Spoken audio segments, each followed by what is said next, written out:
Is anybody here?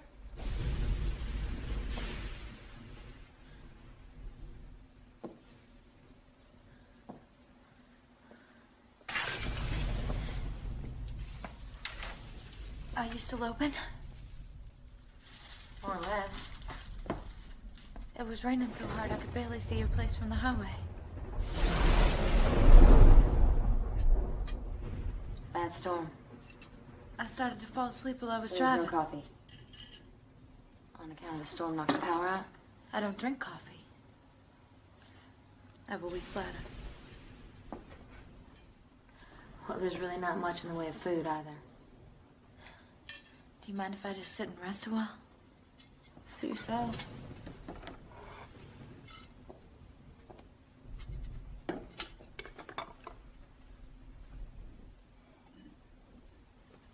Where'd all this stuff come from?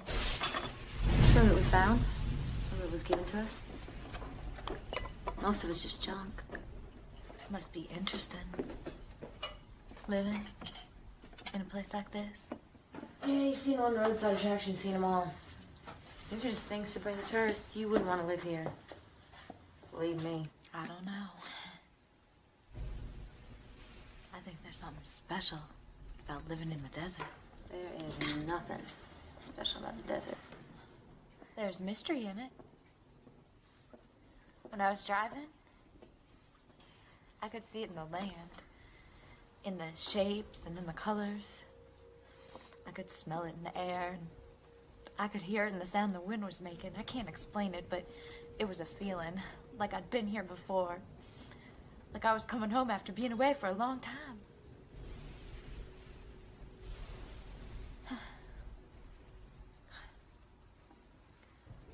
I'm making you nervous, aren't I? A little. I'm sorry. I always do that when I meet new people. I get nervous and then I say things that don't make sense. I wouldn't worry about it. It'll pass. Where are you from, anyway? Albuquerque? And what do you do down in Albuquerque? I'm married. My husband's a minister. I went out with a preacher once. He was Baptist, I think. My husband's an apostle of divine life. Ooh, never heard of them. It's a very small church. Is this thing real? Couldn't advertise it if it wasn't.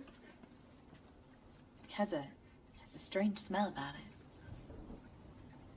Hey, you always been in Albuquerque? Mostly. Is that where your family from? I never had a family. Everybody's got a family. I grew up in an orphanage. What, no brothers or sisters? None that I know of. Why don't we get you a drink? I don't drink.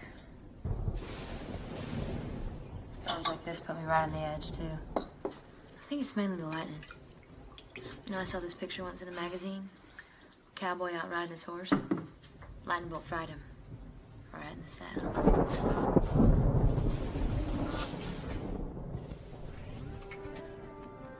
Well, look at that. Some poor fool's out there working after all. Come on, drink up. Calm your nerves. Oh. I'm not nervous anymore. I just think that I need someone to talk to. Sure as hell know what you mean about that.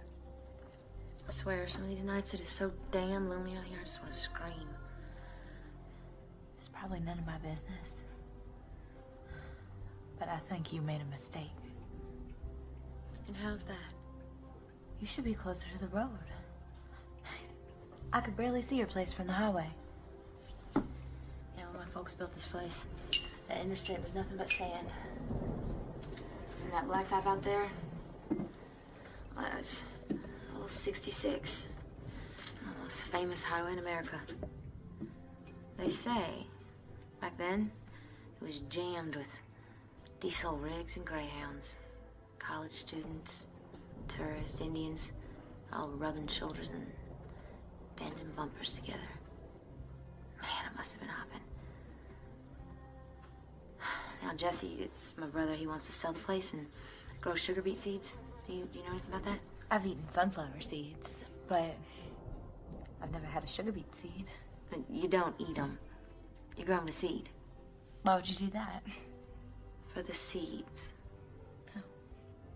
Well, what do you use the seed for? Oh, Jesus. Okay, you plant them so then you can grow them and get sugar beets. Where the hell do you think the seeds come from? Huh? You think they just fall down from the sky? Never really thought about it. Yeah, well, it's a good money crop. Like my imaginary bus fare. Your what? My dream. You know, to get out of this shithole. See, I have this idea. Getting all dressed up. You know, like those girls that you see in TV shows? Get my hair all done, wearing a fancy dress and brand new pair of shoes. Leather ones. Blue suede. Robin egg blue. I like robin egg blue. Yeah?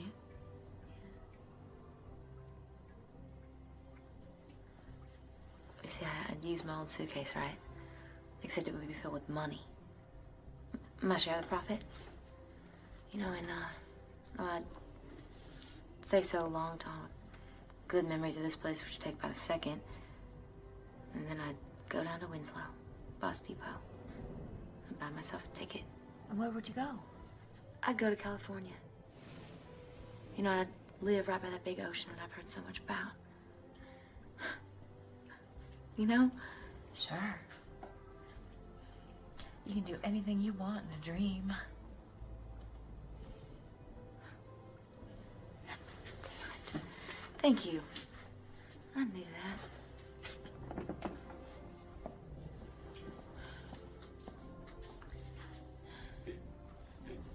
Are you gonna plant your crop this year? Not likely. When are you gonna plant it? Never.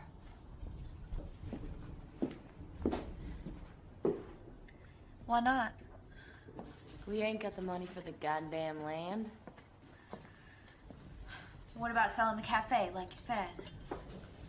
No one would pay a lousy nickel for this place. What about some kind of a loan? Nobody is that stupid. I'd loan it to you.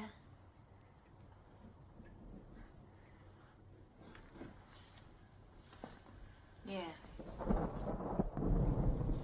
You probably would. Besides, it's all just a dream anyway. Let would never sell this place, not in a million years. Who's that? My mother, Letitia May. Oh. But if your business is so bad, why wouldn't you want to leave?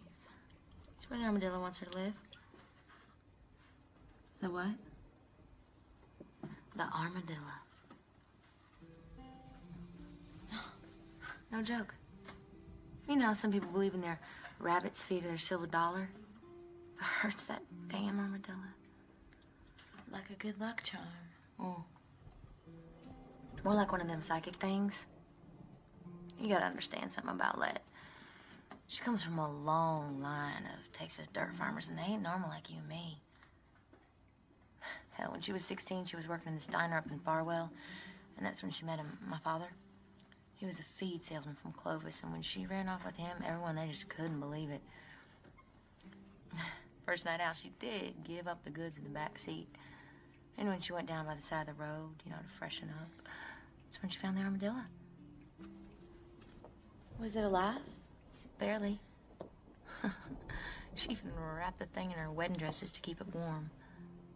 And then she made him stop all along the highway to catch beetle bugs, you know, to feed it. Next day, they landed in Gallup, and while he was out hovering over a cold beer in some bar, that armadillo, it just started puking its guts out, and it rolled up like a tater bug. And Olette, she caused such a commotion back at the hotel, they politely asked her to hit the road. And they ended up here. Asleep in the car the next morning. Right about then is when the armadillo, well, it just snapped right out of whatever it was ailing it. Straightened out. Let took that as a good omen. When she decided that this is where the armadillo wanted her to live. How strange. Have you ever seen an armadillo before? Just in pictures. That critter? It was our bread and butter for quite some time. It was just like one of the family Until what?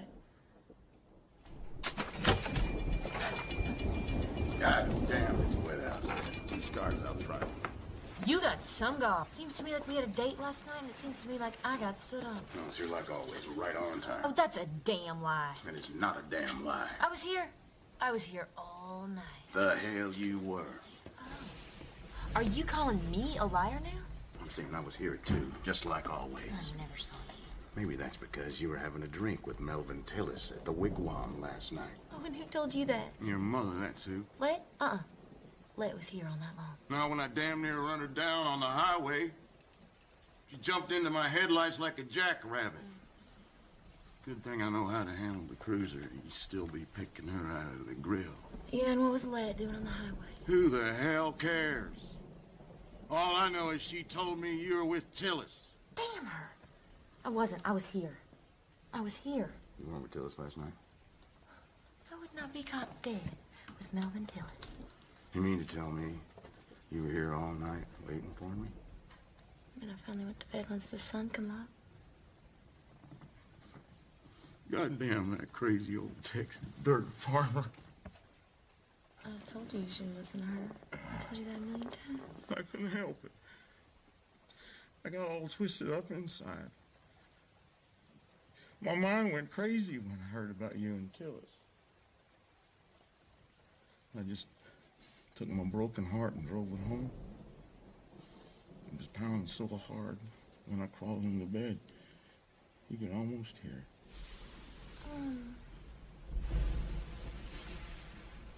I hope it didn't wake your wife. Oh, come on, Billy. You know she don't No. know. I don't want to hear you say it. Oh. I forgot I had a customer. I can see that. Honey, what's your name? Sarah? Sarah. This is Temple. He's the sheriff. Deputy Sheriff. Temp, relax. She's not even from around here. Do you want some coffee? You certainly look like you can use some. Sure. Maybe a little eye-opener around here. Do you want some, honey? What? Coffee. Do you want some? It's probably hot by now. No. Oh, that's right. I forgot about your whole bladder thing. How long is your electricity out? I don't know. Maybe like an hour or something like that. Passing county trucks working on the lines near Joseph City. The big one coming off the res was down. Sparks, big as my fist, shooting all across the highway. Bad storm. The old Hopi hangs out around Rio's station. Said he saw a worse one in '92, but I don't remember it.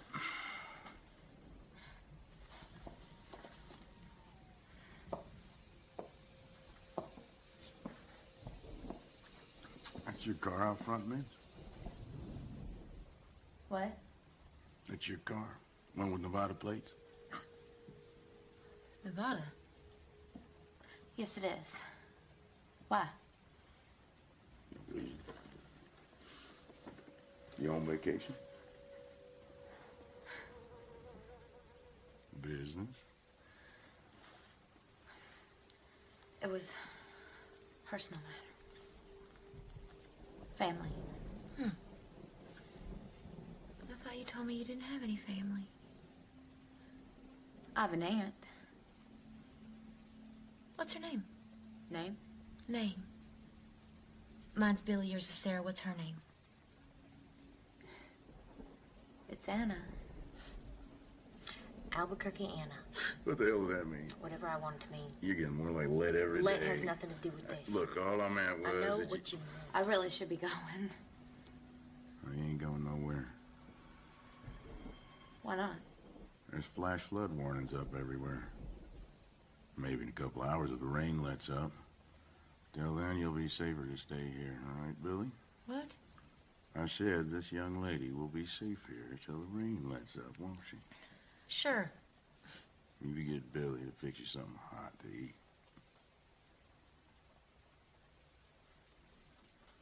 Where are your brothers? I didn't see their lights on in their place round back. They're out. Oh, where? What's with lead? And Jesse? Who the hell knows? If it wouldn't be too much trouble, do you mind if I use your restroom? Down the hallway. First door on your right.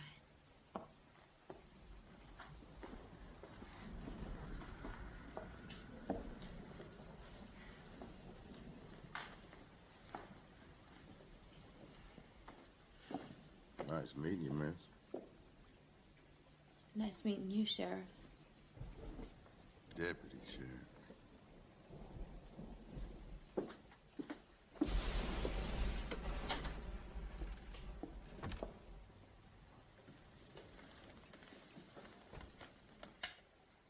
You're responsible. You know what I'm talking about? There ain't gonna be any trouble. Your brothers get back before she's gone. You make damn sure nothing happens. There will be no trouble. It wasn't even their fault the last time.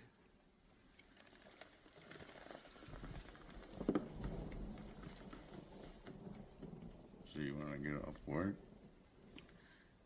If you want, I'll honk my horn. I'll be listening. Maybe I'll even flash my red lights and give you a real treat.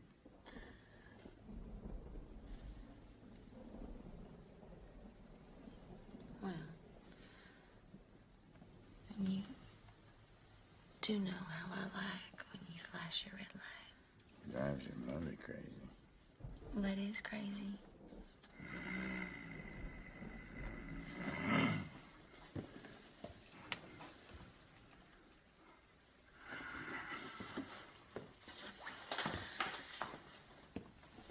Hey, Tim. Listen, what I said earlier, you know about your wife? Forget it. I promised you that I wouldn't say anything, and I won't.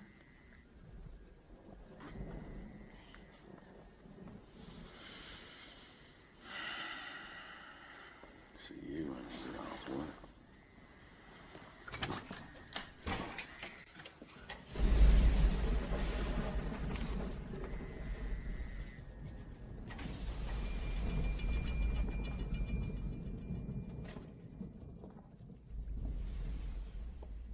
You hungry? Not really. 'Cause if you are hungry, I can fix you something to eat. If it's a bother, It's no bother. What do you want? what do you recommend? It's all right there in the menu.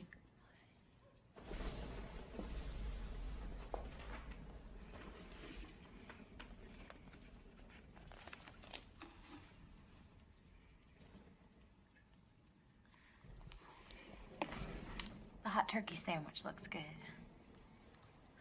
We're all out of that.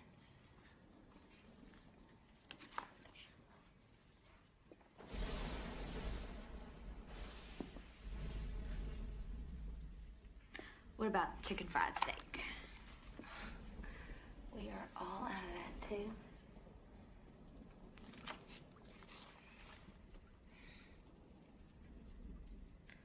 What do you recommend? Cornbread. Lions, too. I'll have that. Now, we got two kinds. We got lamb and beef. What do you want? Lamb. We're out of lamb. Why are you doing this? Doing what? You're trying to aggravate me. Oh, that's just you being paranoid. I'm not paranoid. Says you. I don't understand you. One minute we're having a pleasant conversation about your family.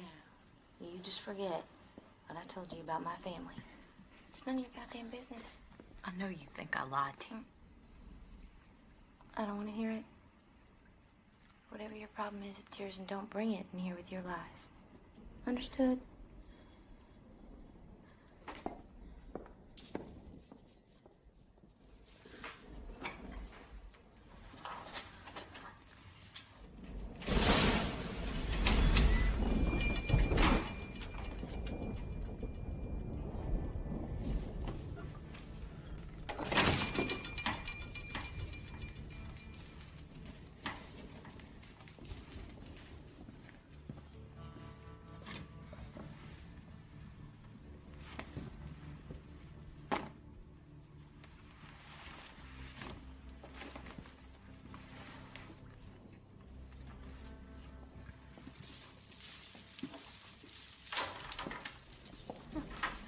Where the hell you been? You said you were gonna be here a couple days ago. Thank you. Yeah. Who's that? It's a customer. What's she doing here? She's eating supper. What's she eating? What the hell do you care what she's eating? I don't like her looks. Well, so what? She looks like a Mormon.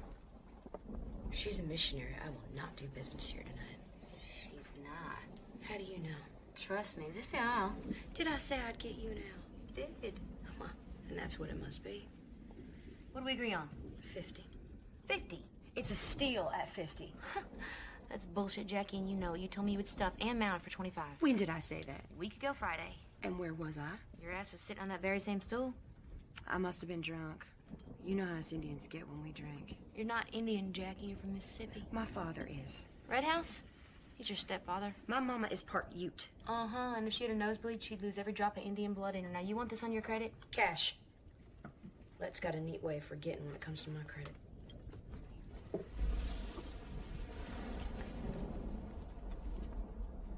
Cannot wait for Let to see this. She's already seen it. What do you mean she's already seen it? I showed it to her and Wyatt a little while ago. And where'd you see them? At the wigwam. What were they doing at the wigwam? Drinking mostly. Damn it. She promised me she was going to the movies. I have to go get him.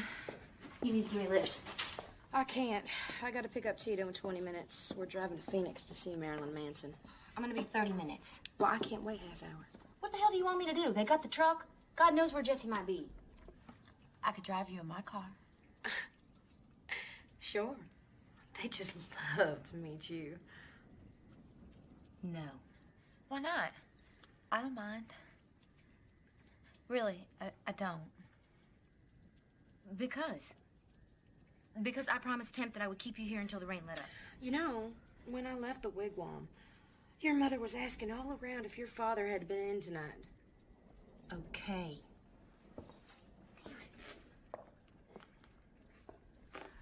I can't leave here with nobody to look after the place, so why don't you stay here for me and let me use your car for a bit? Well, I swear. Okay, I won't bring it back any worse for the wear. you promised you'll be careful. I promise.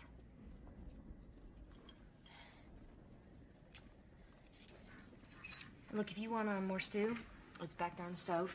Okay, and if anyone comes by, you just tell them we're closed.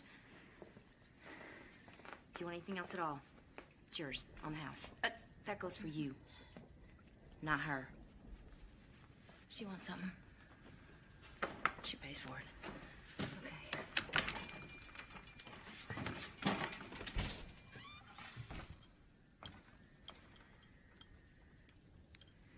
What you eating? Beef stew. Would you like some? Not hungry. It's really good. Meat tastes different. Has a sweet flavor to it. Yeah, well, it's not beef. It's gopher meat. Nobody can tell the difference. Except when it starts to go bad. Then it tastes sweet.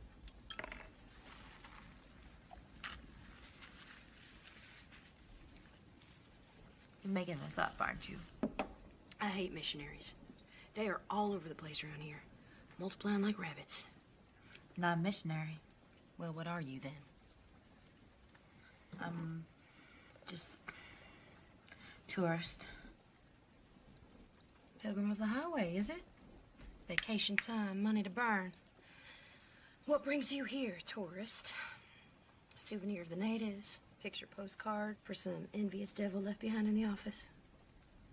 Maybe some refuge from the storm. Some mystical answers from the Oracle of the Desert, the late great roadside attraction. Is that thing really real? Shit, yeah, it's really real. Bad turn of luck. The nature of the desert fashioned this monstrosity. Where'd they get it? My father Redhouse found it when he was hunting, after some floods. Fucking townies think it's an old cowhand disappeared off a nearby ranch.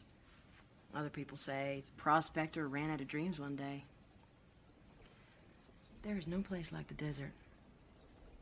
It'll let you live off it for a while, and then one day it just severs the friendship and swallows you up whole. What are you looking for, tourist? Nothing. I just stopped to rest. You won't get any rest here. This is a strange house. You can see it in their eyes, the way they look at you. It's in their blood. Trouble follows them around like a stray dog. What kind of trouble? The worst kind. You don't believe me, do you? It's just gonna make it all the more interesting for you in the long run. If you're looking to frighten me, it's not working. This place, it's a burial ground.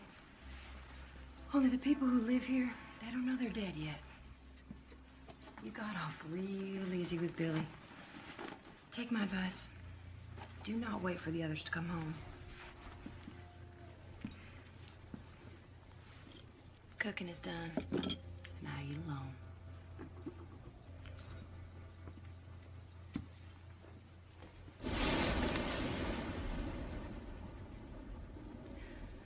I don't know what you expect to find, but this isn't any kind of place to satisfy hunger.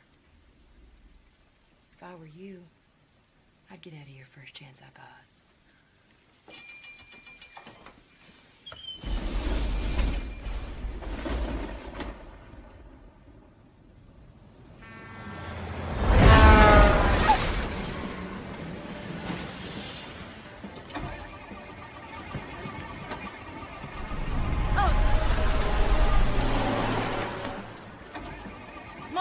Run!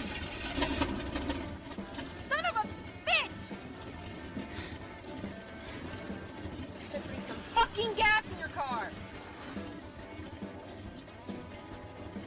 Got any money?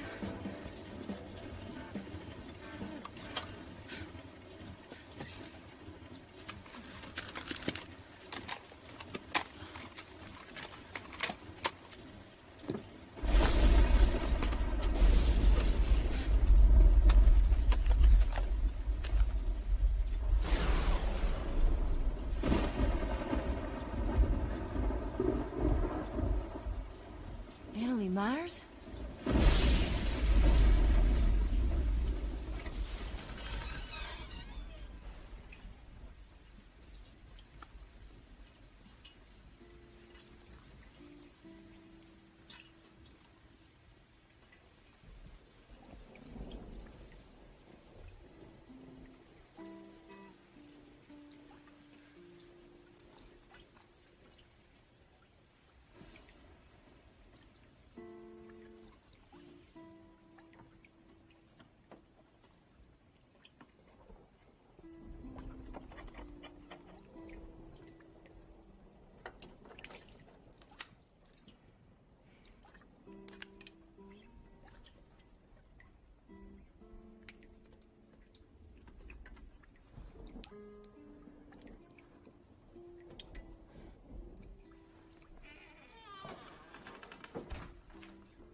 false move. And I'll put your brains in orbit. And you just move on over there and set your ass in that chair.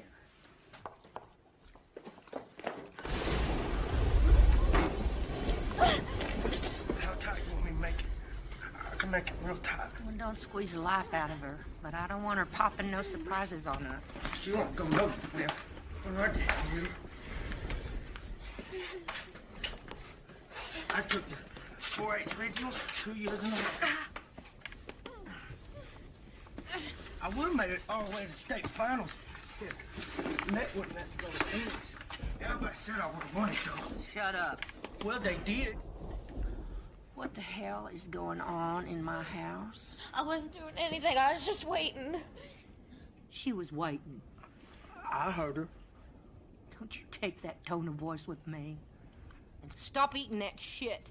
It'll rot your teeth. If you want to eat something, eat some jerky. But jerky makes my gums bleed. I've told you a million times that nobody likes a whiner.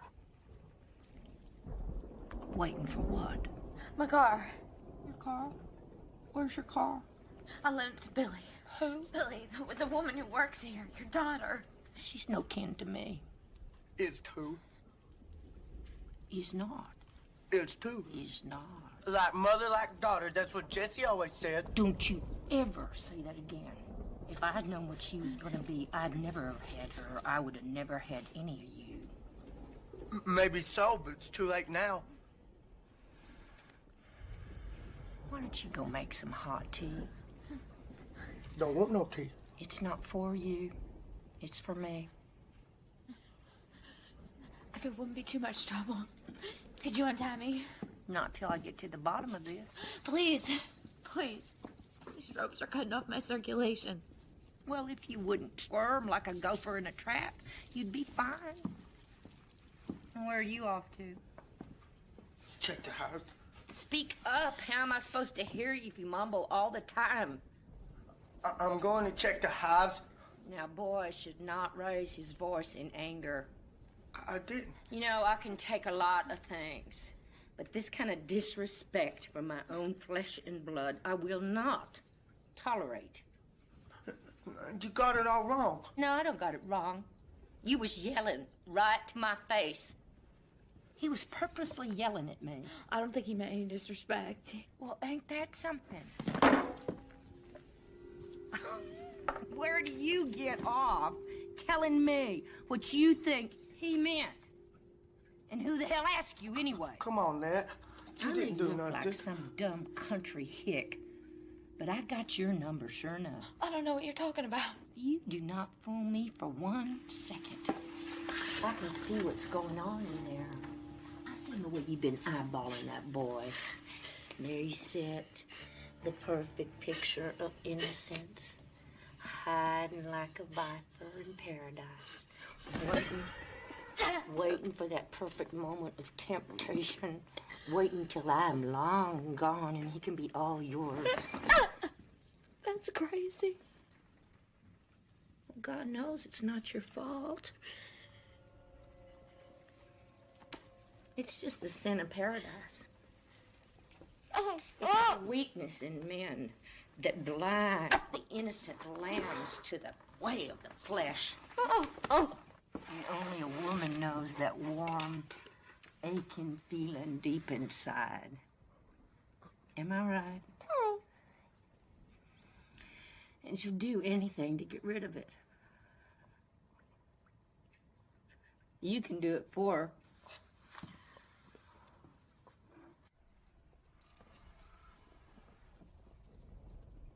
That's why she's here. She's in cahoots with Billy. Are you okay, Lit? They're in this together to get back at me.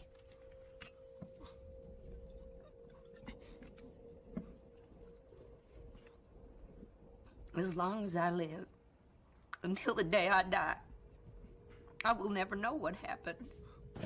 I wanted boys. Innocent baby boys.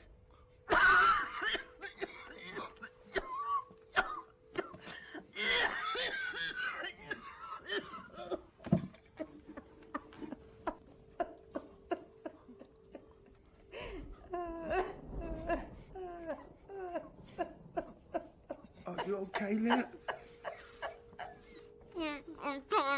Shut up! Can't you see she's sick?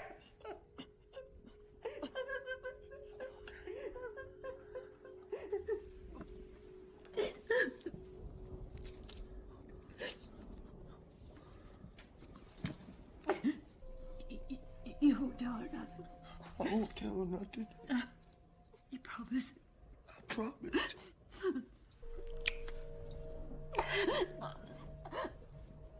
I love you. You know that, don't you? You know that. Yeah, I know I that. mean, sometimes I might do things and I might ask you to do things that don't seem right, but you gotta understand. You gotta understand it's for your own good. Like when I had to purge the evil from this house. You know that, right? Yeah.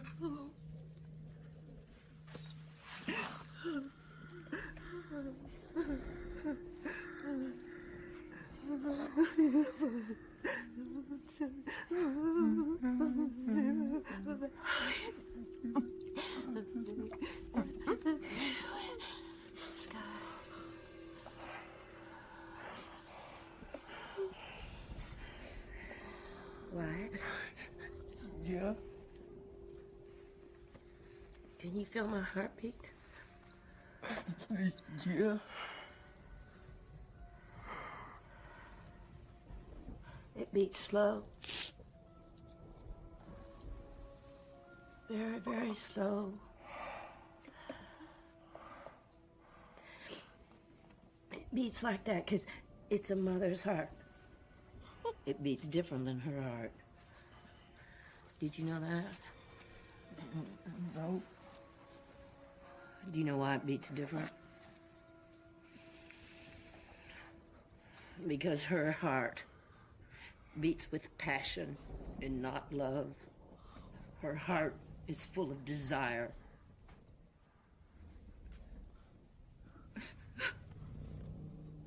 And that's why it beats wild and fast. Do you understand what I'm talking about? I guess so.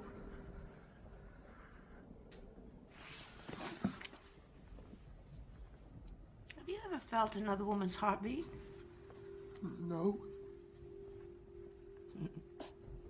Would you like to? Would you like to do it? I can. I want you to know what the heartbeat of a viper sounds like. Trust me. It's okay. Just touch her where her heart is.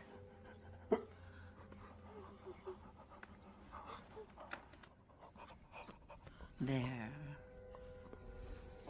Can you feel it? Do you know what I'm talking about now?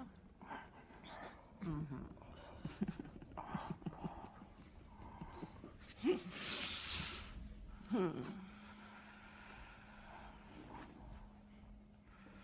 There's nothing you can do about it. It's a weakness, and there's nothing you can do about it. And that's why God gave you a mother to watch over and protect you.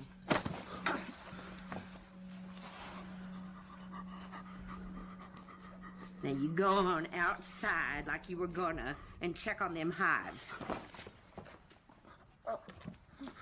I'm sorry.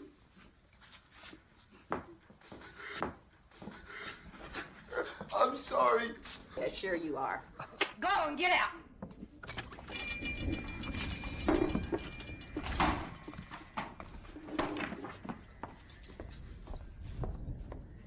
For your own good, Wyatt. You'll thank me one day. Sure as hell will.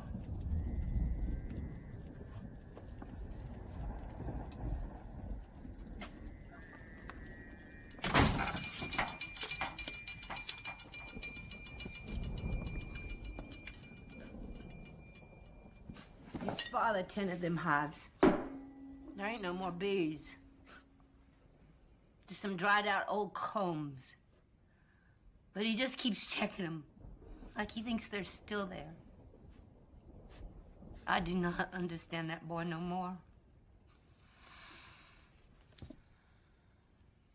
think he must be crazy.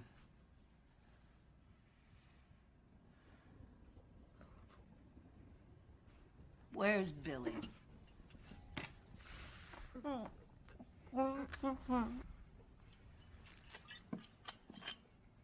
What?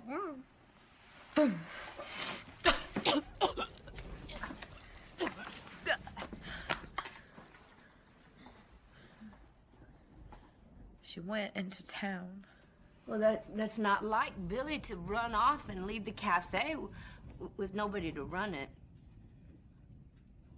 And how did she get there? Me and White had the truck. I lent her my car. Will you please untie me? I wonder who she went to see. She went to find you. No, damn it, untie me! That's Billy's problem. She ain't ever there when I need her.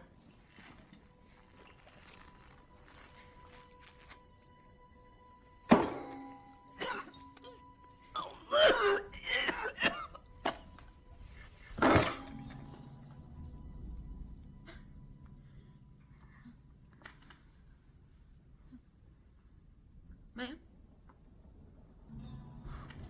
Ma'am? What? Ma'am, can you hear me? What? What? Wyatt! What's wrong? Something happened to her. What did you do to her? I didn't do anything. 1 minute she was just sitting there, and the next thing I knew, she passed out. She just ran out, that's all. She what? She does this when the bottle goes dry. Just passed out like that? Yep. That happened when we were coming home from church. She drove right off into Bugs Creek, broke her arm, and punched Jesse's head right through the window. Where are you taking her? To bed. Didn't you call a doctor?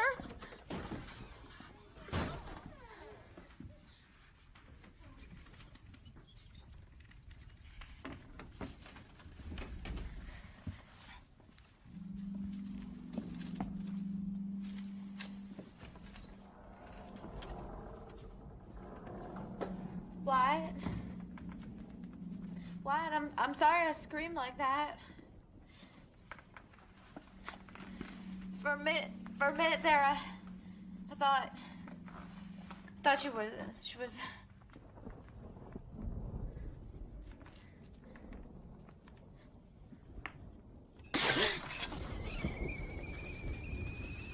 You want some tea?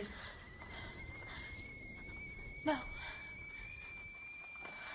No, thank you. How about some pie? Please take these robes off me. I can't. Why not? When Let wants to let you go, she'll say so.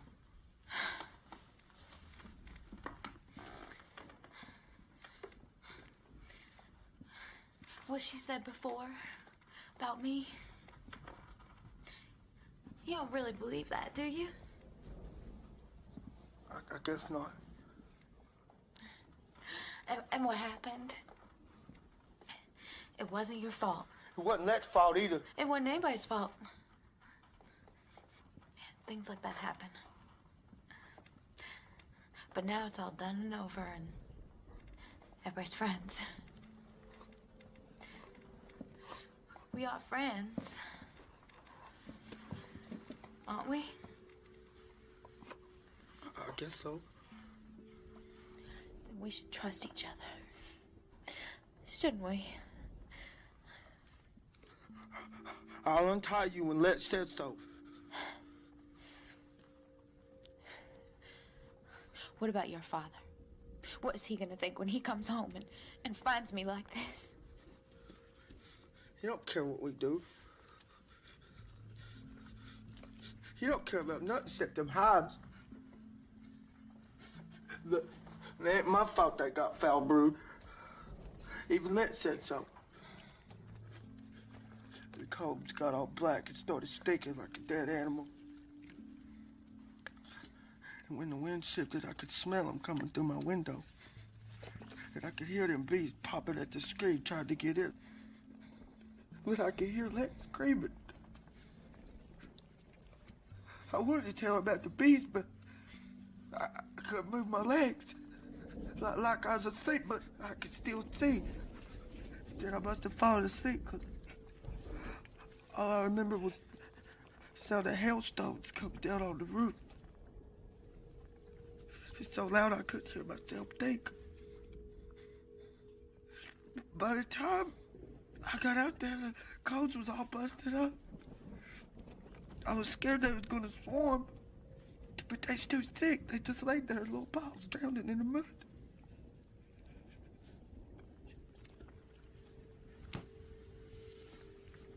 So I picked them up, put them back in the boxes, but after a while, my hands were getting numb from all the stings.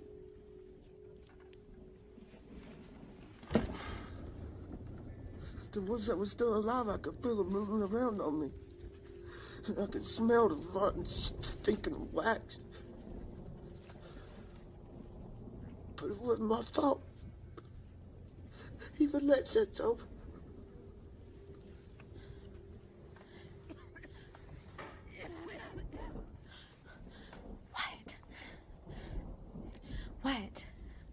Wyatt, I want to talk to your father. You want to see my scale hole? He dug it in case of tornadoes.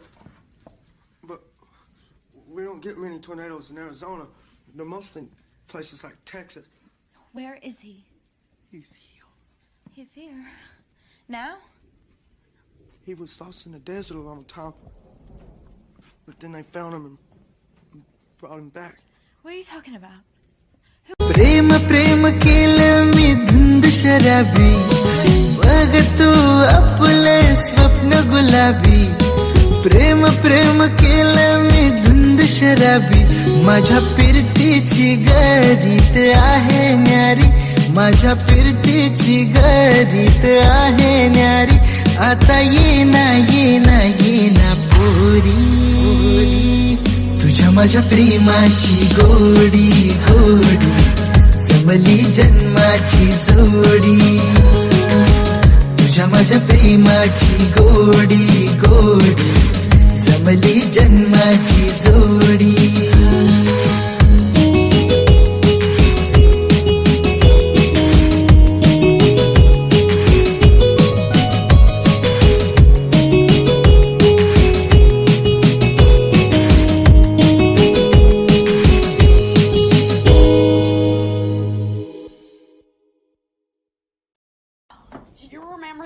Cowboy tied me up. I met this shit kicker at a rodeo dance. Had my eye on him all night waiting for him to make his move, you know, shifting my pose and pretending not to notice all that.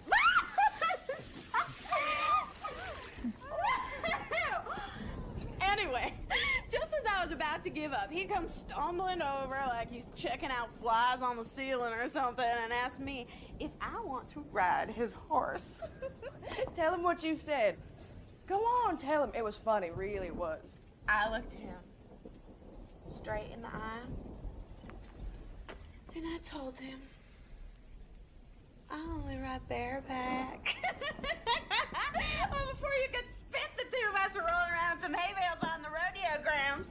And that is when he said that he wanted to throw some rope on me. What kind of rope? I don't know. Who the hell cares? Now, this really is the best part. Okay, so the next thing I know, he saddles up this pony and he locks me in one of the chutes. Now, I'm thinking the whole thing is weird, but he made it sound like so much fun, you know. He really got me going. So, when the chute broke open, there I was like some dumb old calf running with the wind in my bare butt. I hit the dirt so hard I almost broke my hip. And the next thing I knew, my legs and arms were in a piggin' string. Well, you know, it only stands to reason that you brand a calf after you catch it. And since the only branded iron I was counting on was hanging between that cowboy's legs, I figured that the best was yet to come, right? Wrong! That brain-damaged asshole rode around the arena like he just won an all-around cowboy.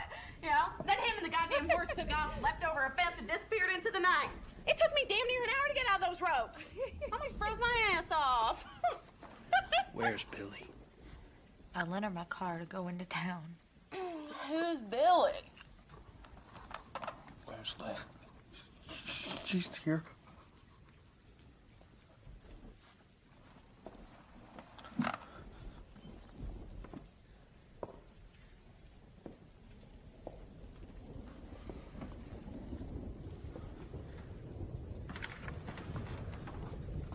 What you gawking at? These ropes are cutting off my circulation. My arms are going numb. So what? So I want to be untied. You're just gonna have to sit there until I figure out what the hell's going on.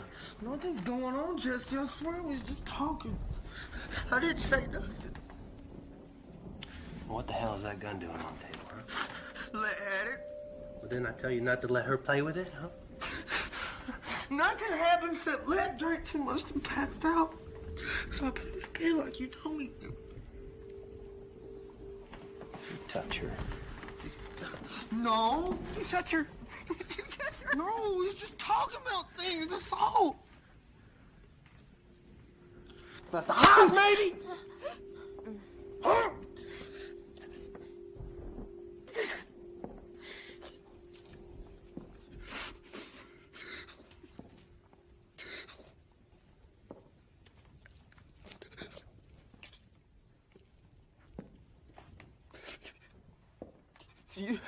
You think maybe I should untie her?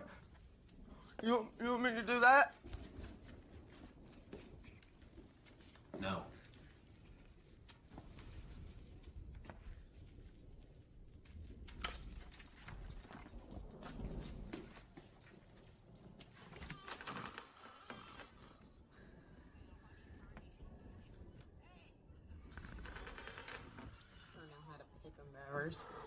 Out of all them cowboys in that bar, you gotta pick the one with the burr up his ass. I thought he looked cute.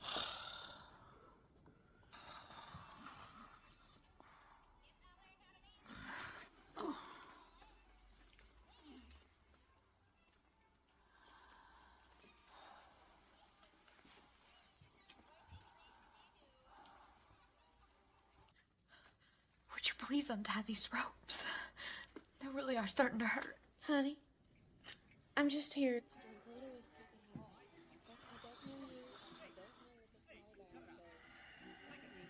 I won't leave. I can't. My car's not even here. Listen, I'll tell you what I will do, okay? When Jesse comes back, I will ask him to untie you.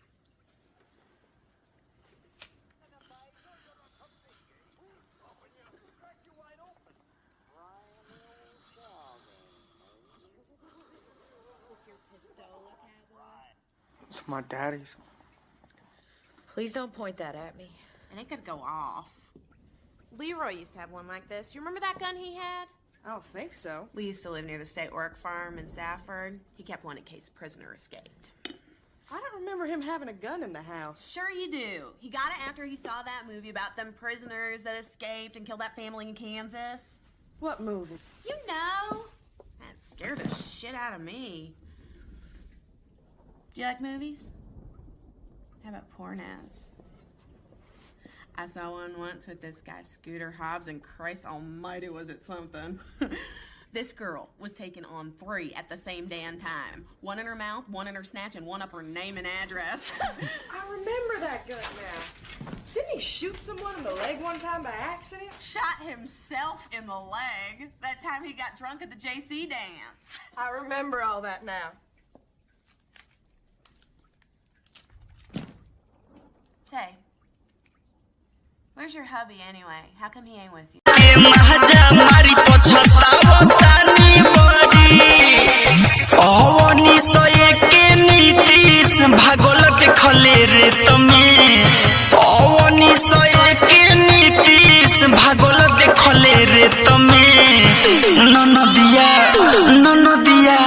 नदिया देख ले ले बाटेर सखी यारावा के देत में नदिया देख ले ले बाटेर सखी यारावा के देत में अरे फंस गई।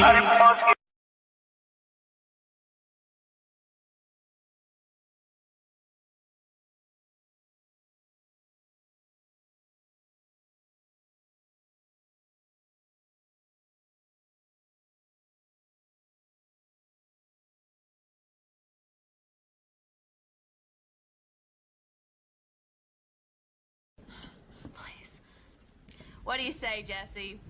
What do you say we unloosen these ropes around her before she freaks out? No. Come on, it ain't right. Besides, she seems harmless enough to me. I said no. Sorry, honey, I tried. You can't do this.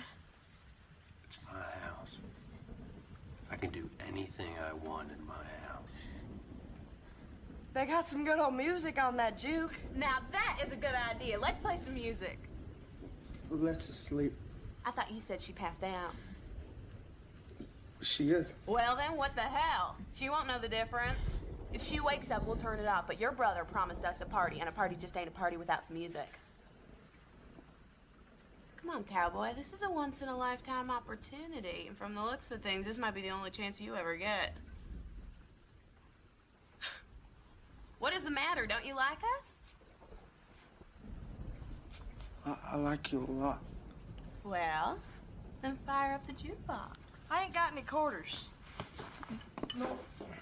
You don't have to have quarters.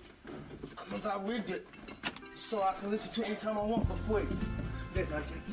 Well, ain't that ingenious? Come on, before Ferris and me pack up our fannies and head for greener pastures. Come on, baby. Come on. Well, now why don't that surprise me? Come on. Come on, honey. Woo! Ow! Baby, ow! You know, if you try dancing a little bit more on the floor and less on my feet, I think that we both might have a good time.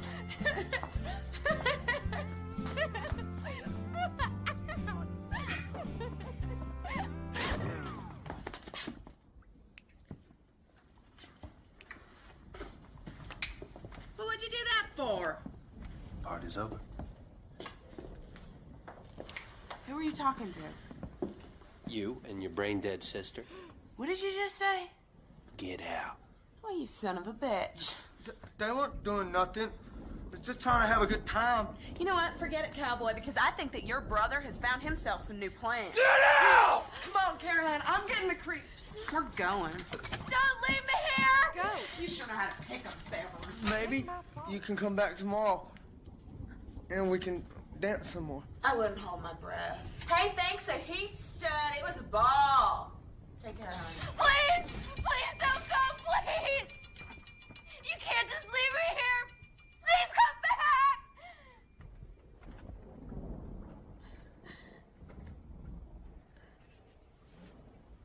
Get in the scarrow. No.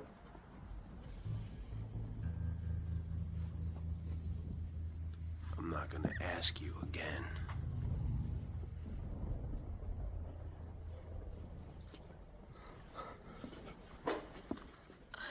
What?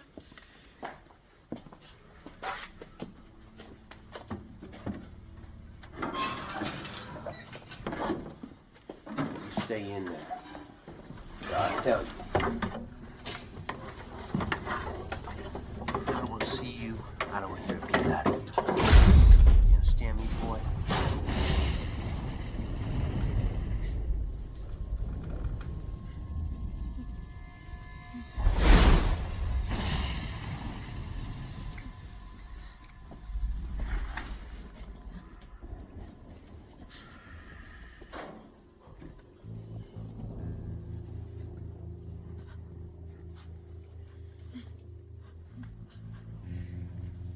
Billy's gonna be home soon.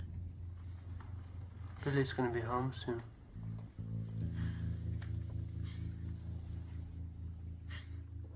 Our friend the sheriff is coming back. Your friend the sheriff is coming back. Stop copying me.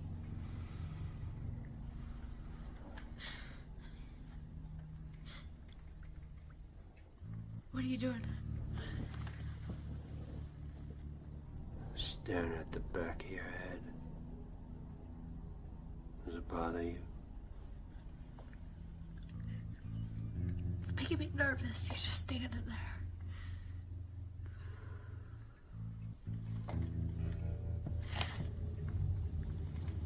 Who are you?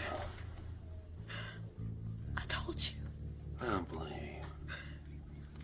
Others might buy a little story.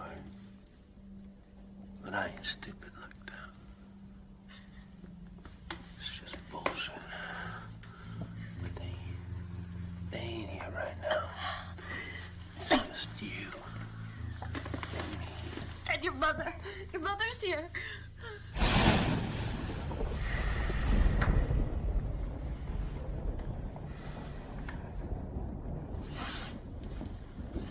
You didn't eat your supper. I wasn't hungry. I bet you're hungry now. No, not really. You look hungry to me. Actually, my stomach feels a little queasy.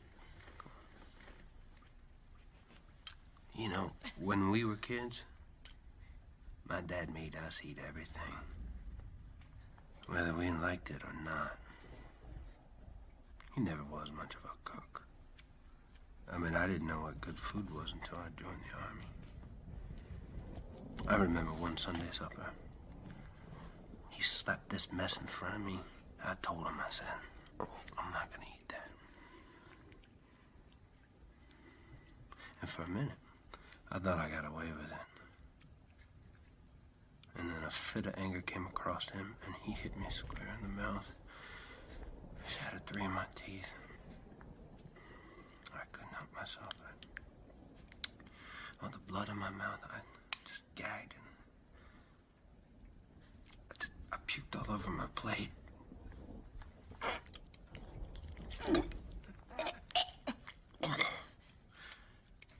But he didn't care. He just mixed it all together and made me eat every last drop.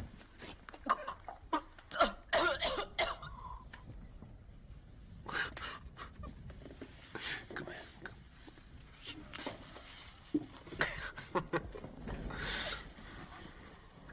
You know, Wyatt, he's a good boy. But he's mixed up. Tells all kinds of stories that just ain't right. Is that what he was doing tonight? He was. Swapping secrets. Telling you all kinds of crazy things about us. That's not what we were doing. You sure? I swear to you. What happened to your hand?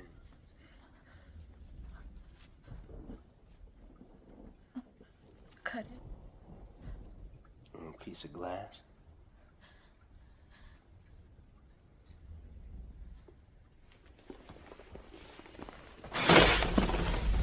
What are you doing? What's it look like I'm doing? That's my purse. Yeah, I could have figured that out all by myself. What are you gonna do with it? I'm gonna find out who you really are. That purse is my private property. Sarah. Says here your name's Sarah. Don't you know when you go into someone's house, Sarah, you have to act polite? Didn't anyone ever teach you that? Turn around. Turn around. Turn around!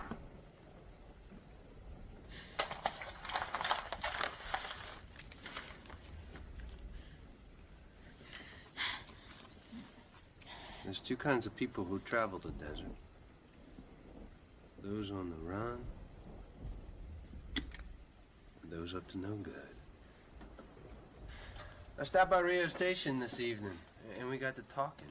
He told me some stranger come around, snooping, asking all kinds of questions about the cafe and the people who own it. I got to wondering, I said, who could that be? He said it was a lady with auburn hair, just like you. You're wasting your time with Wyatt. He's just a mixed up boy. If you want to swap secrets,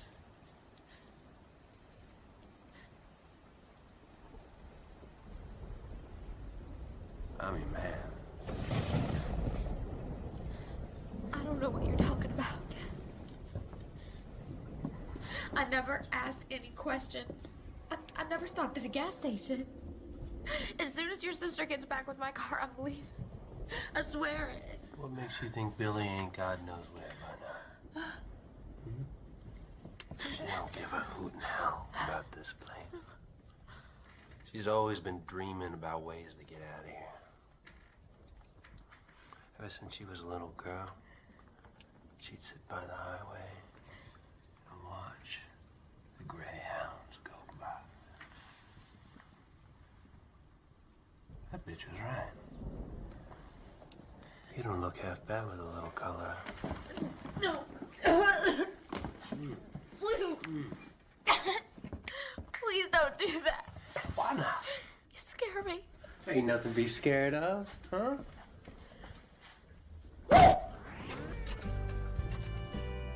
Ooh, tell me something. What's it like to be married to a man of the cloth, huh? A man like that able to take care of a woman like you? You seem like the kind of woman he needs more than that kind of man can handle, huh? Is that what you're doing? You looking for something different? Candy! You've had something different. Just one time? Just one time? But you thought about it now, ain't you? You like to dance? No. No.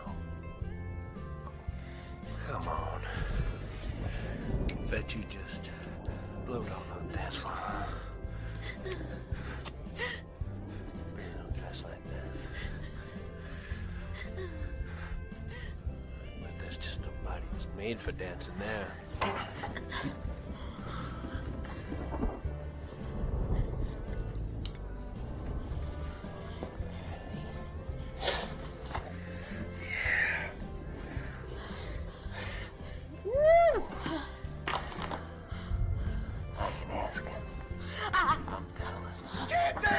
Please don't hurt her! Please don't. No. Come on. Come on, we're just gonna get to know each other a little better until Billy comes back. Just No, please don't do this. Kitty! come here. Pick up where my little brother left off. No. Think about it all the time.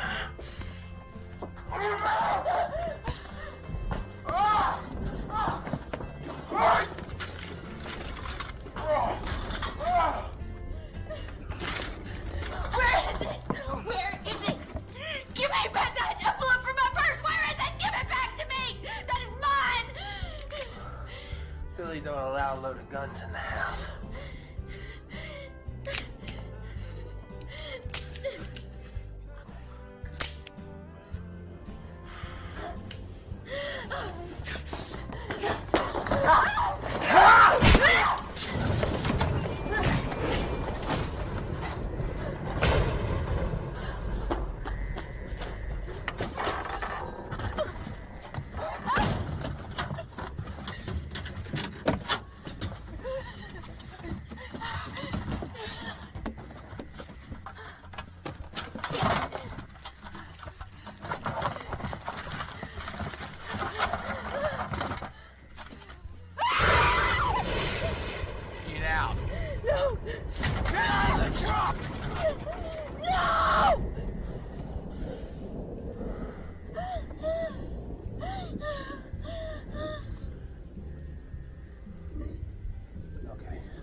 Please.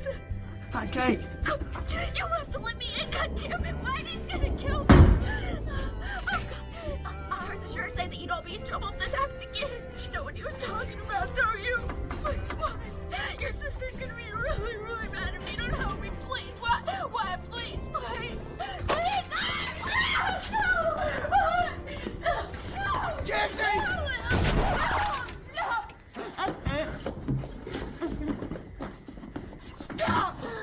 told you, Jason!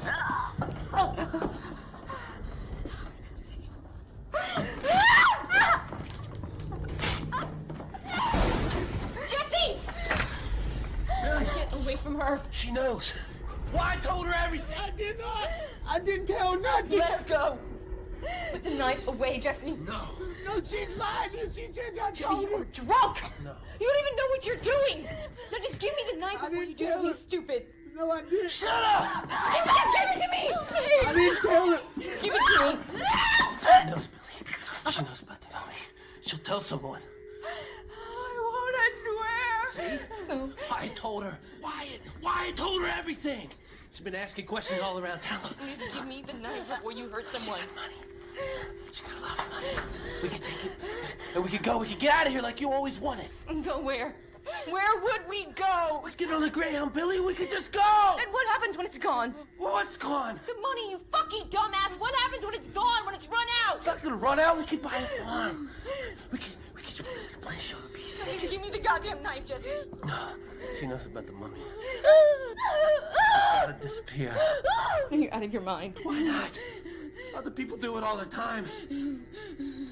She knows what we did, Billy. Then do it, you chicken shit. No! Do you think that we can just crawl out of here by splattering her blood all over the desert? Then be my guest. Go on, do it! Killing's so fucking easy. Then why don't you show me the guts that you didn't have that knife? Do it! Do it! Fucking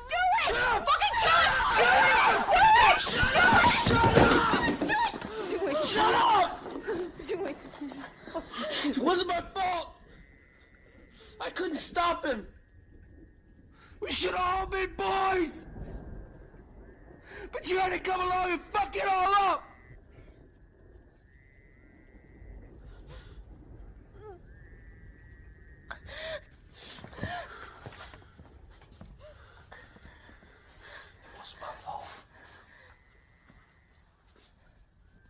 Wasn't my fault. It wasn't my fault.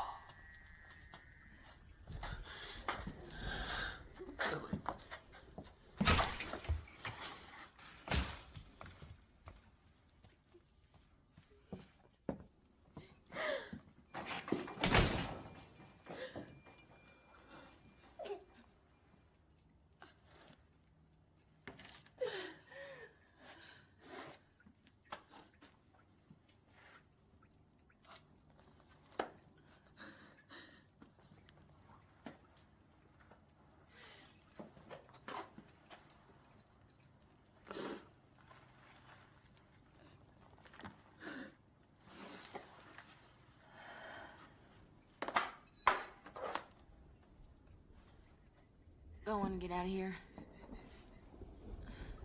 Before he changes his mind and comes back.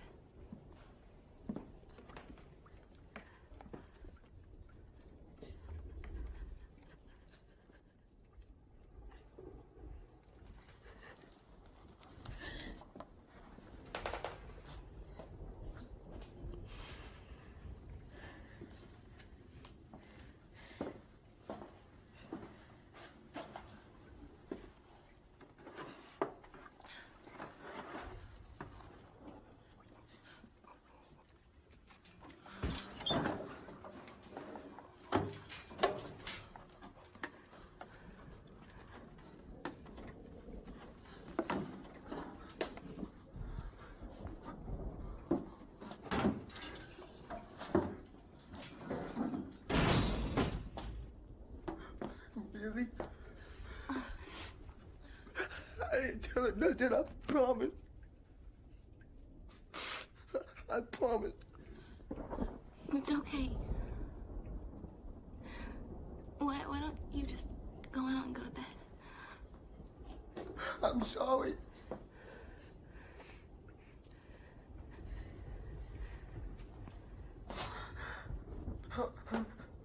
I'm sorry.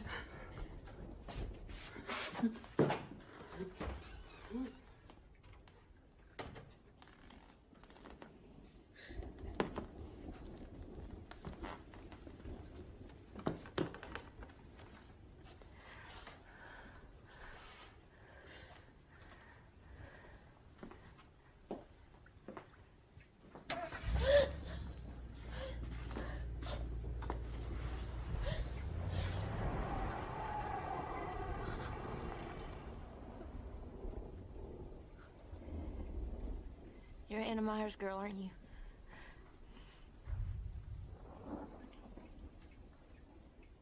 I couldn't put my finger on it until I saw her name on the registration in the car.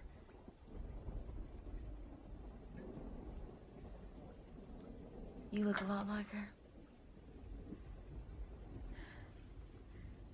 You knew my mother. Everybody knew her. She was my father's whore. No offense. It's okay. It's not like we were close.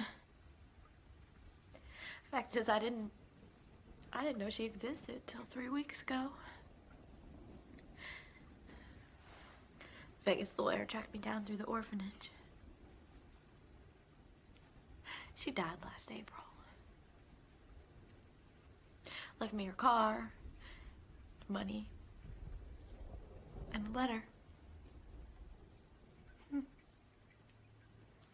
After all this time, I find out who my parents are in a 3-page letter from a dead woman. Strange, don't you think?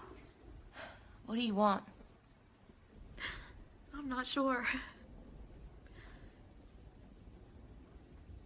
After I read the letter, I started thinking about him. Whether he was still alive or not. If he still lived where she said he lived. The whole way here, I kept wondering what it was gonna be like. How I was gonna react to him. What his family was like. What I said before, I meant it. I promise I won't tell anyone. But I want to know what happened. Some things are better left alone. Please. And then I swear I will never bother you again.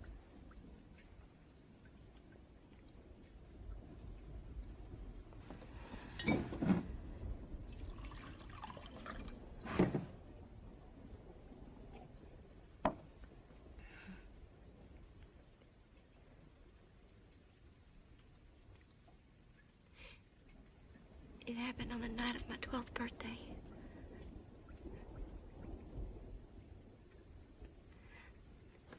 I was wearing this nightgown that Let got me. It was yellow with the little daisies down the front. She had left Jesse and I to go look for my father.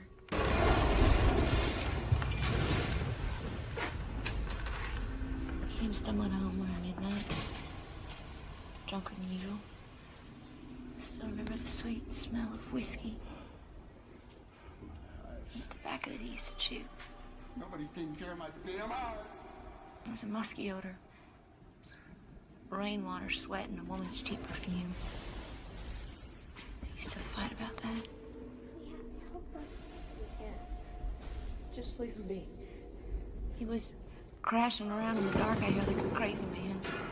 Knocking things over and cursing up a blue streak about his damn beehives. My eyes. Oh my God. My eyes. I thought he might hurt himself. So I came out to help him.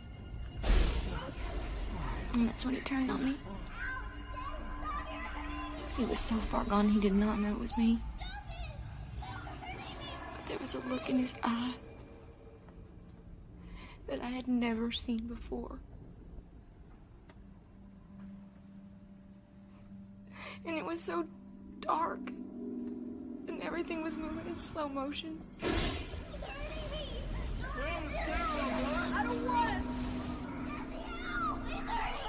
I said get in the goddamn cell. Get in the hall before I do some damage, boy. My father used to make us go to the scare hole for punishment. He made Jesse go there that night. Sometimes I think maybe that he was hurting more than any of us. Because over the years he just went cold and empty. Like something just sucked the life right out of him.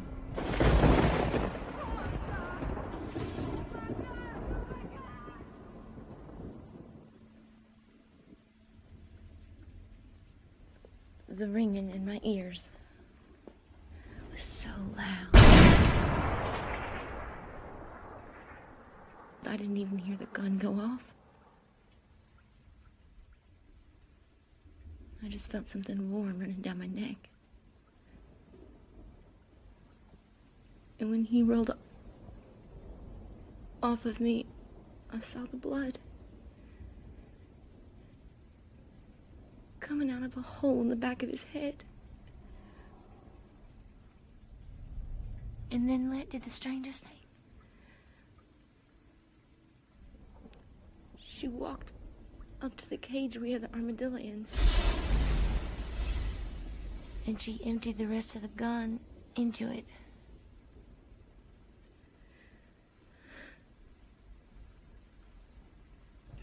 Jesse and I buried him out in the dunes.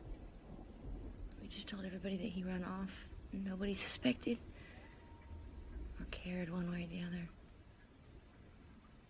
wasn't until years later the Indian found an arm sticking out of the sand, and he knew that Let was looking for attractions,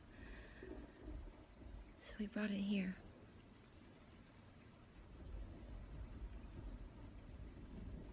She paid $100 for it. I'm sorry. Don't be.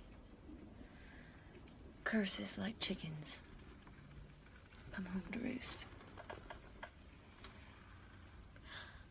How do you live with it? I can't change anything. You could leave if you wanted to. That road outside goes forever in both directions. They're my family. No. You're not like her, your brothers. Brother. Jesse's my brother. Wyatt's my son. Besides, where would I go? Every place is the same.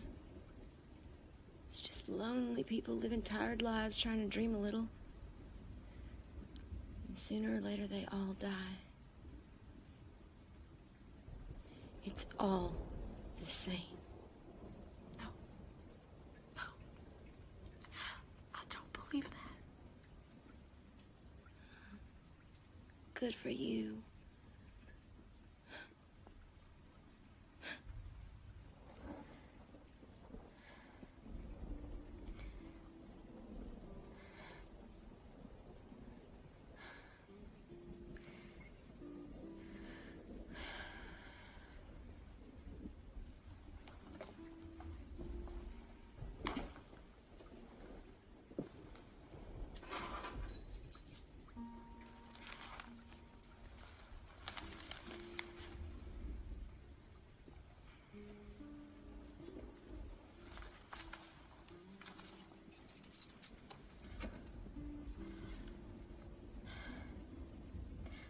Would you mind if I wrote you every once in a while?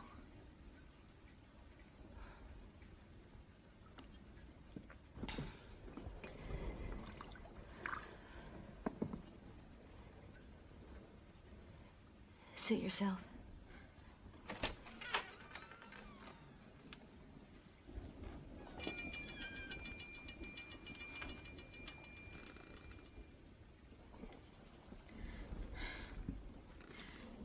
Would you mind if I told people I had a sister?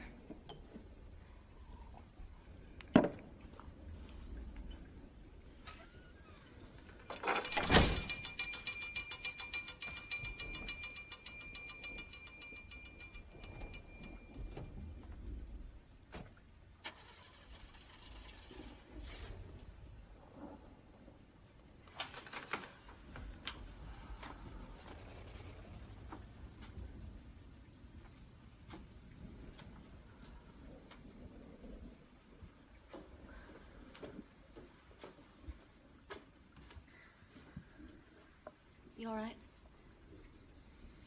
I will be as soon as my head stops pounding. It wouldn't pound if you didn't go out drinking.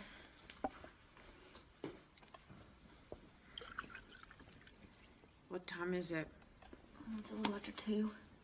What day is it? June 21st. It's your Aunt Tessa's birthday. I don't have an Aunt Tess.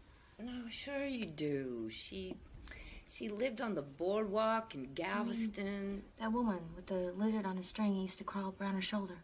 That's the one. I thought her name was Greta. She was a taxi dancer.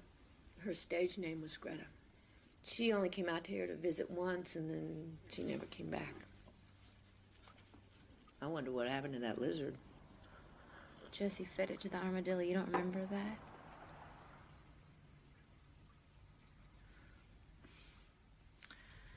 Would you tell that jackass to turn off those lights? It's bad for business. You relax.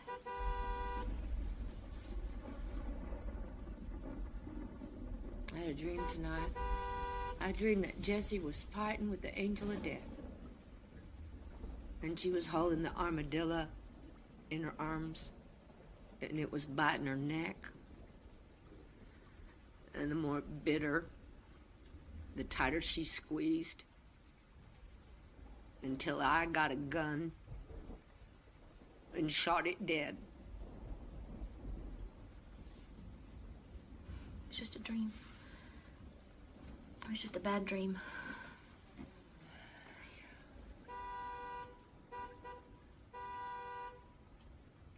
Where are you off to at this time of night? I don't know. Somewhere. He's got himself a wife. I know, but...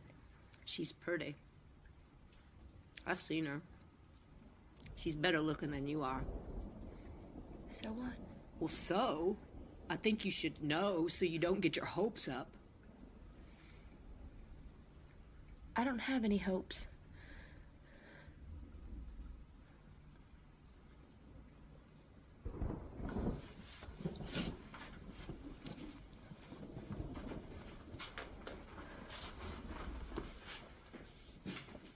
Billy?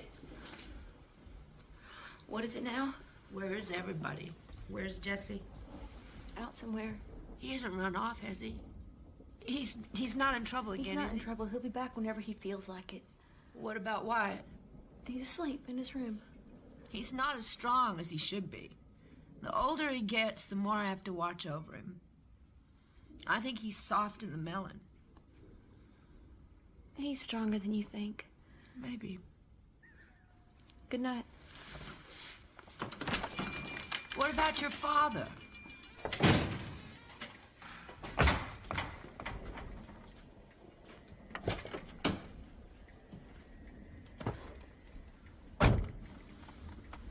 Turn the damn lights off.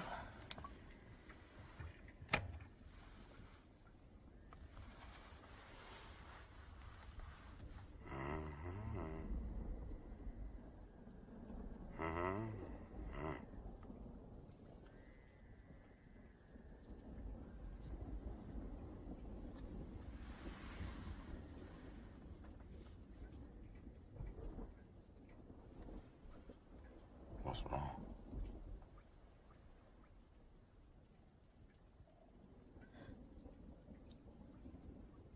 Nothing. What do you want to do?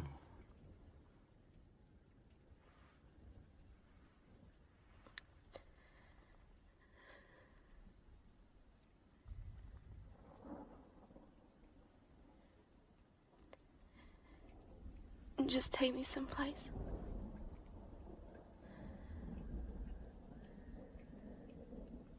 And tell me you love me.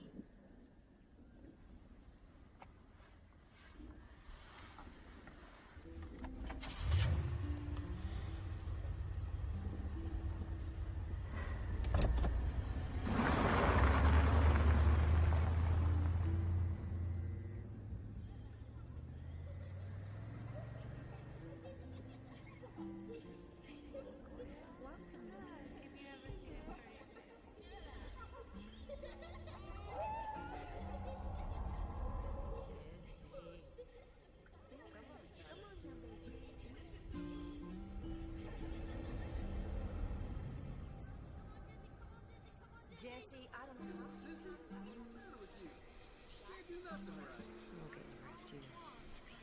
This is a strange house. You can see it in their eyes. It's in their blood. Trouble follows them around like a stray dog.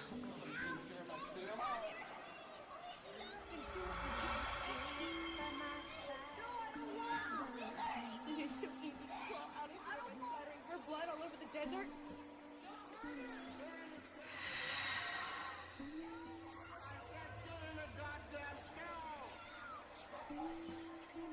I don't have any hopes. Jesse, please help me! Don't let him do this to me! Please don't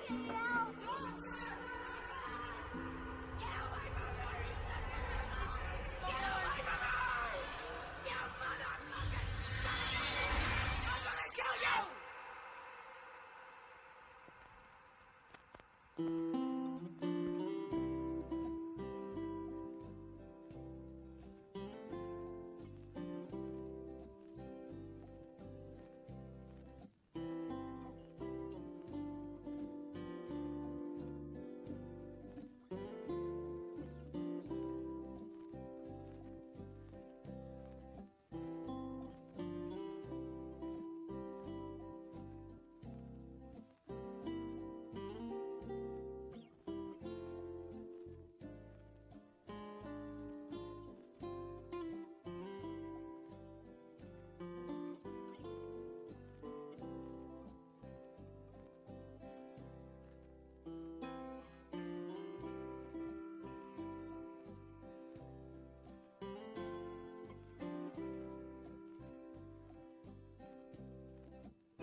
In the calm of desert winds and the distant noise of far-off cities, something very old has come alive again.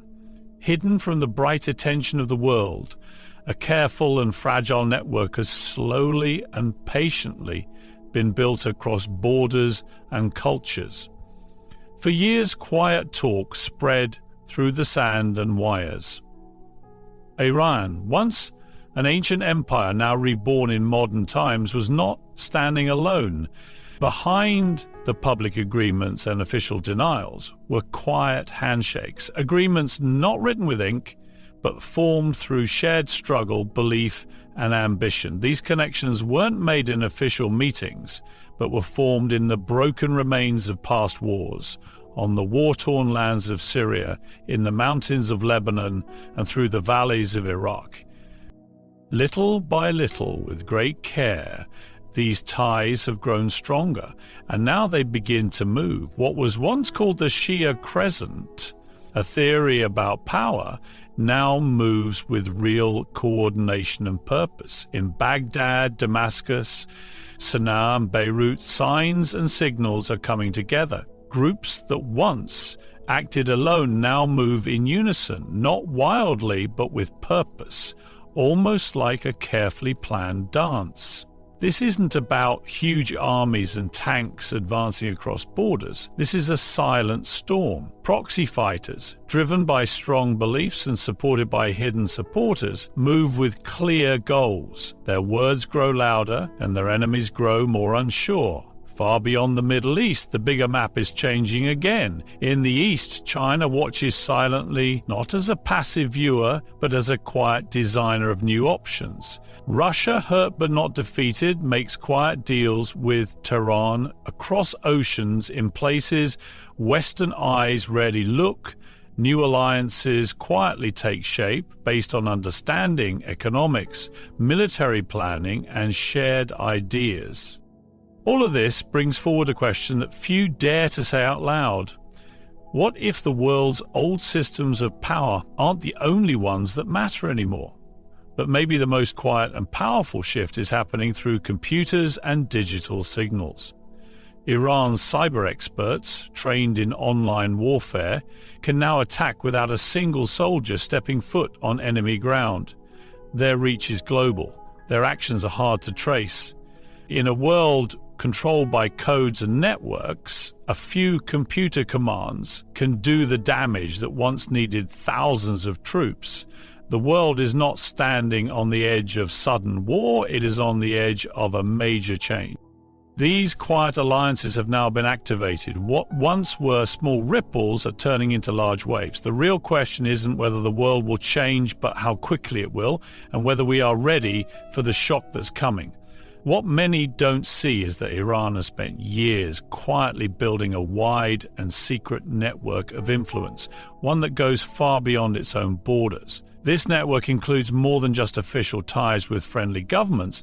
What's more important are the hidden relationships with armed groups, political movements, and partners who share Iran's way of thinking. These aren't relationships that show up on news maps. They live in the grey areas, built through private meetings, quiet back channels, and shared beliefs. What makes this network so strong is its flexibility. It can work through religion, money, technology, and conflict. It stands on shared stories about resisting the West, defending against rivals like Saudi Arabia and Israel, and using culture and religion to bring people together. Over the years, Iran has given support to many non-government fighters and movements. This includes Hezbollah in Lebanon, the Popular Forces in Iraq, the Houthis in Yemen, and other groups in Syria and Afghanistan. These groups don't just support Iran, they act like its arms, carrying out its goals in different regions. They give Iran a way to influence politics, challenge its enemies, and show its power, all without having to use its own army openly. This whole system is built for keeping things unclear. Iran can use these partners to cause trouble or pressure others without leaving behind proof, which makes it harder for other countries to fight back or even respond directly. And this shadow network isn't limited to the Middle East. Iran has made ties with friendly governments in movements in South America, Africa, and some parts of Asia. It has also found ways to survive economically through bartering, using digital money, and running hidden trade networks to escape sanctions. What worries powerful nations is that this system doesn't need traditional wars to work. It can shake up governments, damage economies, stir up old rivalries, and spread Iran's influence without being seen clearly. Its true strength lies in staying hidden, in growing quietly, and in striking from places where no one expects. Now, as global tensions rise, this quiet network isn't sleeping anymore. It's waking up. The idea of the Shia Crescent, once just a theory, is now a real force. It describes the regions from Iran's western border through Iraq, Syria, Lebanon, and into Yemen, where Iran has managed to build influence using religion, politics, and military power. This network has grown slowly over time, not suddenly. It is the result of years of planning, quiet talks, and proxy wars.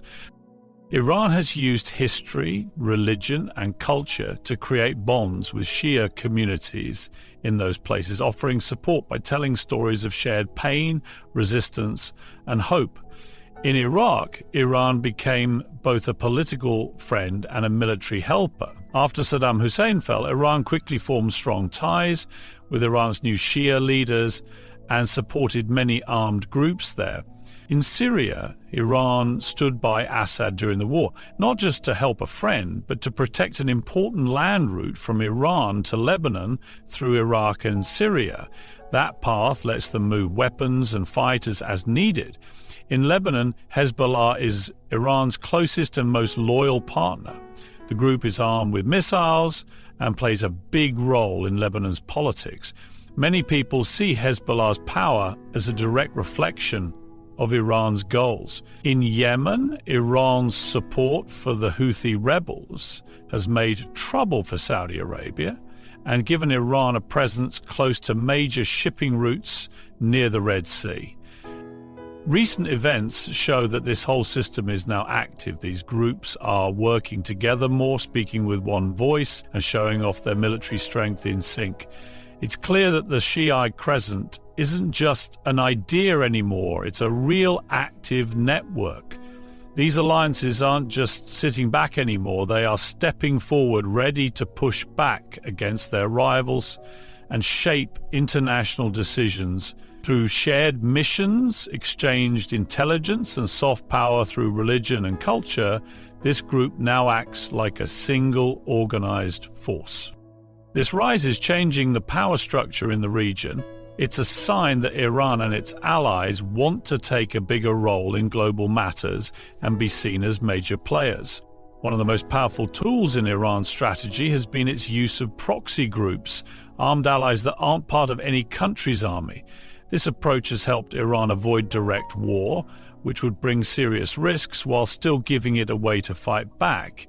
Instead of putting its own soldiers in danger, Iran helps train and fund fighters who carry out its goals under different names and flags. This method also lets Iran avoid taking blame. If something bad happens, Iran can deny involvement, even if it helped make it happen. Groups like Hezbollah in Lebanon, the Houthis in Yemen, and several Shia militias in Iraq like Kataib Hezbollah and Asaib al-Haq are key players in this setup. These fighters don't just attack Iran's enemies, they also hold political power, run community services, and shape public opinion. They blend in with local people and are often seen as local leaders. For example, Hezbollah is more than just a fighting force, it is also a major political party in Lebanon and provides social help to citizens. In Iraq, Iran-backed militias have strong ties to the government and hold political seats. This gives them legal protection and makes them harder to remove. Through these groups, Iran's voice reaches many parts of the Middle East without needing to speak directly. These fighters are loyal, connected, and deeply embedded in the places they operate. They form the true heart of Iran's quiet, growing power. Militias have been brought into the country's official security forces, making it harder to separate between national defense and militia groups backed by foreign powers. Iran uses these groups to fight long campaigns without tiring out its own military or hurting its economy. This way it can keep pressure in different regions like Lebanon, Syria, Iraq, and Yemen while staying flexible in its strategy. These groups often work together, sharing information, resources, and following Iran's wider plans, even when they are in different areas. This teamwork has become even clearer in recent years as tensions with Israel and Saudi Arabia rise. For example, the Houthis have attacked Saudi targets using advanced drones and missiles believed to be provided or directed by Iranian experts. At the same time, militias in Iraq have threatened American troops and assets while working toward Iran's broader goals in the region. By using proxies, Iran turns every regional conflict into a deeper battlefield where its presence is felt, even without having troops on the ground. This approach turns small local fights into parts of a bigger global power struggle, allowing Iran to have a much bigger impact than its regular army would suggest. As these proxy forces gain skills and confidence the risk increases not just because of their direct actions, but because they might start larger conflicts involving several countries. The way alliances are shifting around the world is changing the power balance, and Iran has smartly positioned itself in the middle of this change. Once pushed into isolation by Western sanctions and diplomatic pressure, Iran has slowly turned toward the East, building stronger partnerships with countries that challenge the Western-led world system. The main partners in this new direction are China and Russia, two powerful countries that, like Iran, want to reduce America's control across the world. These relationships are not just short-term or based on convenience. They are built on shared long-term goals, especially in energy, military cooperation, trade, and global politics. Iran's official entry into groups like the Shanghai Cooperation Organization and its steps toward joining BRICS show its wish to be part of global systems that push back against Western dominance. Iran's bond with Russia has grown much stronger, especially after Russia's attack on Ukraine. Both countries, under heavy sanctions from the West, have increased their trade and military cooperation. Iran has sent drones to Russia, and both nations are working together on oil, gas, and weapons projects. These actions send a strong message. Global power no longer belongs only to the US and NATO. Similarly, China's Belt and Road Initiative offers Iran both economic help and strategic importance. With a 25-year cooperation deal signed in 2021, China and Iran plan to develop infrastructure, energy projects, and expand trade. This gives Iran not only economic support, but also political cover from a world superpower. Besides these two giants, Iran is also reaching out to countries in Latin America and Africa, where many leaders and communities are tired of Western control and are looking for new partners. By offering technical support, military advice, and ideological support, Iran is expanding into areas it once ignored. These steps are changing the shape of international relationships. Iran is no longer just surviving under sanctions. It's moving carefully, building connections, and helping shape a world where power is spread out among many players instead of just a few. While the West struggles with its own problems and overreaches globally, Iran and its allies are quietly building an alternative center of power. This change hints that future global conflicts may not come only from local events, but from a wider fight between competing systems trying to take charge in a rapidly changing world. Iran's work in cyber operations and digital warfare has become a key part of its modern strategy for gaining power and defending itself. Unlike regular military actions, cyber tactics allow Iran to reach across borders and project strength without needing physical access. This shift has helped Tehran compete on a modern battlefield where information, technology, and perception matter just as much as traditional weapons. Iran has put serious effort into training skilled cyber teams, some educated in local programs and others gaining experience through work with allies like Russia and China. These groups work under different parts of Iran's military and intelligence agencies, mainly the Islamic Revolutionary Guard Corps, which controls most of Iran's digital strategies. Their cyber operations include stealing secret government data, disrupting financial systems, spreading false information, and attacking key industrial networks. In the last 10 years, Iran has been linked to attacks on American banks, hacking efforts against Israel's water systems, and strikes on Saudi oil operations. These attacks show not just skill, but also a clear goal to challenge the high-tech advantage of its enemies through indirect digital tools. Cyber attacks also give Iran a way to create problems during times of peace, putting pressure on others without starting a war. Because cyber attacks are hard to trace or blame directly, Iran can deny involvement just like it does in proxy wars. Along with attacking others, Iran has also strengthened its own cyber defenses. It has built local tech systems to protect itself and reduce its need for Western technology, while creating its own tools for surveillance and digital innovation. Iran's digital strategy also includes using media and social networks to influence public opinion. Government-run accounts and fake online groups are used to manipulate people's views, spread confusion, and stir conflict in rival countries and even in Western societies.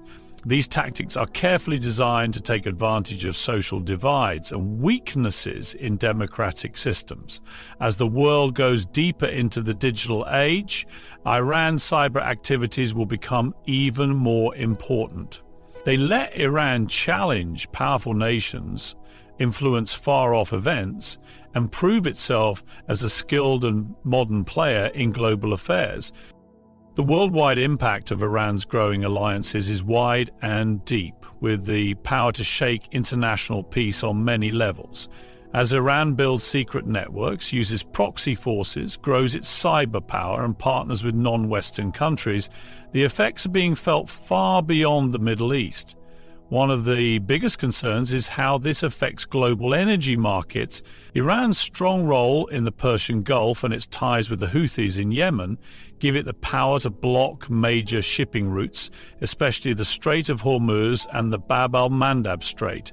These narrow waterways are critical for moving oil and gas, and any problems here could push energy prices up worldwide, hitting economies from Europe to Asia. These aren't just ideas, they've happened before and could quickly get worse if Iran's network becomes fully active. Another serious effect is the weakening of Western diplomatic influence. As Iran builds closer relationships with Russia, China, and countries in the global south, a new group is forming to challenge what they see as unfair Western leadership. More and more countries are now trading in their local currencies instead of using the US dollar, and building new financial systems outside the West's control. Iran's involvement in these efforts not only helps it survive sanctions, but also inspires other nations to try the same, making Western economic pressure less effective. The more accepted Iran becomes in these alternative networks, the harder it is for the West to isolate or control it through diplomacy. There are also major security concerns. Iran's friends and proxy groups create many points of tension across the region. Lebanon, Syria, Iraq, Gaza, and Yemen could all become war zones that involve not only local forces but also global powers. These areas are battlegrounds for bigger struggles over beliefs, politics, and control. And on top of that, Iran's cyber strength means it could launch surprise attacks on important systems like banks or media in distant countries, creating problems far away from any battlefield. Finally, the emotional and political message is strong. Iran's bold actions, even under pressure and heavy sanctions, send a message to other countries in similar situations. Resistance is possible, and it can change the global game.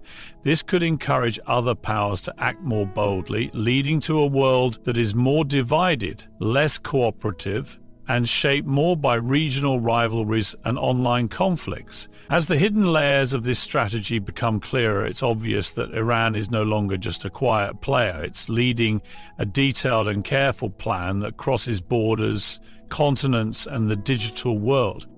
Its network of secret allies, shared beliefs, and trusted proxy groups isn't acting wildly, it's moving with clear purpose. The map of conflict is now filled with smart coordination, digital weapons lie hidden beneath everyday life, and new alliances are forming quietly, challenging the old systems of control. What many thought was just local power play has now become a worldwide force, influencing politics, security, and economies in ways that are hard to ignore. We are watching a deep change in how global power works. It's not about loud speeches anymore. It's about slow, quiet moves. It's not about conquering land, but about controlling minds and systems. Iran's rise, through secret connections, digital power, and smart diplomacy, shows us a future where the rules are changing. The question is no longer if the world will change, but whether we are ready to handle the full weight of what's coming. Thank you for joining us as we explored this growing reality. Stay alert, stay informed, and always question the power shaping tomorrow. Until next time, May you walk clearly through the noise of global uncertainty.